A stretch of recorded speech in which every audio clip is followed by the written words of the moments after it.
Hey, what's up, my Cliffasaurs? Welcome back to another video. As you can see, I have a new microphone. I've had this for a while, but just never was able to use it. It's just easier to set up, but you don't need to know that. You don't give a fuck. Today we're gonna look at this video about UFOs being exposed in never before seen video. Let's go. Let's get into it. My name is Richard Hoffman. For the last 25 years, I've been an IT specialist working for the Army Materiel Command. Wait, hold on.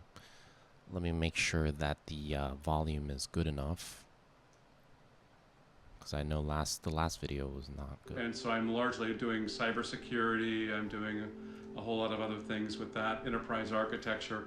I've been investigating UFOs since 1964, and if you do your math, that's 56 years. And I've basically served in many roles as the director of investigations for organizations. We have our own organization called the Scientific Coalition for UAP Studies, and we started that in 2017. This guy looks like started off as just a team. We were not an organization at the time, and we called our. This guy looks like Bill Nye's cousin with more weight. Basically SCU, Scientific Coalition for Ufology. We have about 20 PhDs that are on board, and they're all across the board in terms of the fields that they're in. That joke is something that my friend Jason said one time. Shout out to Jason if you're watching. You're probably not watching, but shout out to Jason. And right now we're 100 strong, and most of these people are scientists, researchers, and we're doing other kinds of studies. We're creating our own peer review process, and we're also devising our own journal. I dropped this microphone earlier. I really hope that nothing has been damaged. I just literally just took it out, so it would suck if it stopped working anytime soon. It sounds good though. It sounds clear. So. Now look at the physics of the entire thing, that whole encounter, and I'll tell you a little bit about that. We don't get into conspiracy theories. We don't get into all this other stuff. We look for scientific data. And so we're starting to see that the physicists are coming on board. We're getting, all different kinds of degrees, and it's an exciting time for us.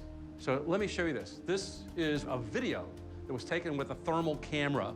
Scientists want data, and so it's not going to be where we're going to go look at something where some lone civilian just says, well, I saw a light go across the sky. We're actually looking at cases where there's additional data.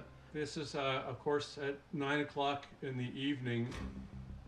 So what we got from a pilot and the flight crew in Puerto Rico, we all had to sign non-disclosure agreements saying that we wouldn't talk about it.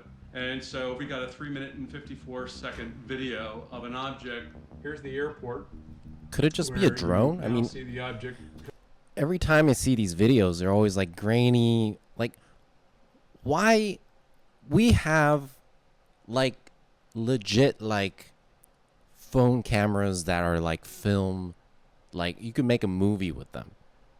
But you're telling me that these frickin' plane cameras are grainy as fuck and like it's black and white? I mean, somebody please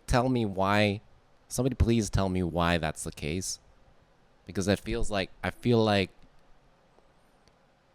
this point, like, they would have at least a better. Oh, but I guess, I mean, they're filming like long distance, so maybe that's why. But we'll see. Coming in. By the way, we actually caught it on radar first, and at that point in time, a Customs Border Protection aircraft was taking off. I like his bow tie. It's cool though. And that was about 9:16 p.m.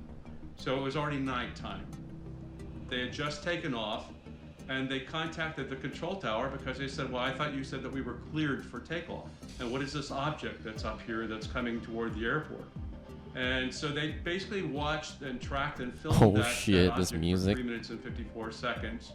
It makes a loop around the airport, and it then goes into the water. It hit the water at about 109 miles per hour.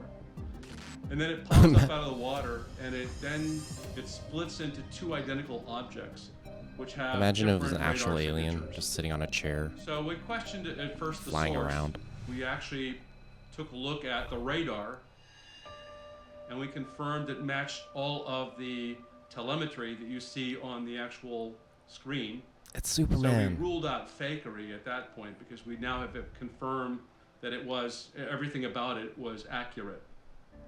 We ruled out that it wasn't a balloon. We attempted to try to identify if there were birds, you could match up to this. And there's no birds that fly the speeds that we're talking about, and they don't split into two. So Split into two. That's again going back to a credible source where the data all matches up very okay. nicely. If it's split into two, that's less likely to be a drone. Very interesting. Didn't say a whole lot in that video, but still enjoyed it. I will say though that the last thing that he said, which is the thing that they saw split into two, that's interesting. I don't know if drones do that. That is a very important piece of information, I believe. I believe I can fly. I believe I can fly. I believe I can touch the sky.